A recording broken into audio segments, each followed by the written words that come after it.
Sunday evening vlog பார்க்கலாங்களா? எங்கே போயிட்டுருக்கோம்னு பார்த்தீங்கன்னா gift market தான் போயிட்டுருக்கோம். ஷார்ஜா அல்நாதாவில் வீட்டுக்கு தேவையான கொஞ்சம் திங்ஸ்லாம் வாங்க, லிக்விட்ஸ்லாம் இல்லை, காலி ஆயிடுச்சு. ஸோ அதெல்லாம் வாங்கலாம் தான். கிஃப்ட் மார்க்கெட்டில் வந்து நம்ம ஷாப்பிங் பண்ணுறது கூட அவ்வளோ டைம் எடுக்காது. பட் இந்த கார் பார்க்கிங் பிளேஸ் கண்டுபிடிக்கிறதா ரொம்ப டைம் எடுக்கும். இந்த கேமல் மக் ரொம்பவே சூப்பராக இருந்துச்சு. அது ஒன்று எடுத்தேன், பார்க்கவே அழகாக இருந்தது. பார்க்கும் போது எங்களுக்கு பிடிச்சதெல்லாம் நாங்கள் அப்பப்போ வாங்கி வச்சுப்போம், வெக்கேஷன் போகும்போது எடுத்துகிட்டு போக.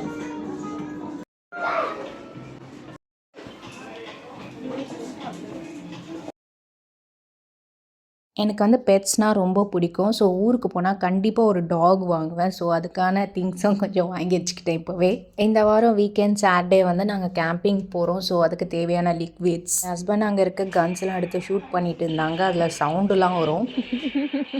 அண்ட் ஃபைனலி ஒரு குட்டி ஷாப்பிங்காக முடிச்சிட்டோம். கிஃப்ட் மார்க்கெட்டில் ஷாப்பிங்லாம் முடித்தோன்னே இப்படி வெளியே வந்தோடனே இந்த கேம் இருக்கும். எப்போவுமே நாங்கள் இதை ட்ரை பண்ணுவோம், பட் எப்போவுமே கிடைக்காது. பட் இன்னைக்கு வந்து கிடச்சிருக்கு. அதுவும் ஃபஸ்ட் டைம் கிடைக்கல, செகண்ட் டைம் விளையாடும் போது தான் இந்த பொம்மை கிடச்சிது. ரொம்பவே அழகாக இருந்துச்சு பார்க்க. அதேமாரி தான் லைஃப்பும். ஃபஸ்ட் டைம் நம்ம ட்ரை பண்ணால் எதுவுமே கிடைக்காது. ஒரு சில பேருக்கு கிடைக்கும் லக்குனால, ஒரு சில பேருக்கு கிடைக்காது. ஸோ நம்ம ட்ரை பண்ணிகிட்டே இருக்கணும்.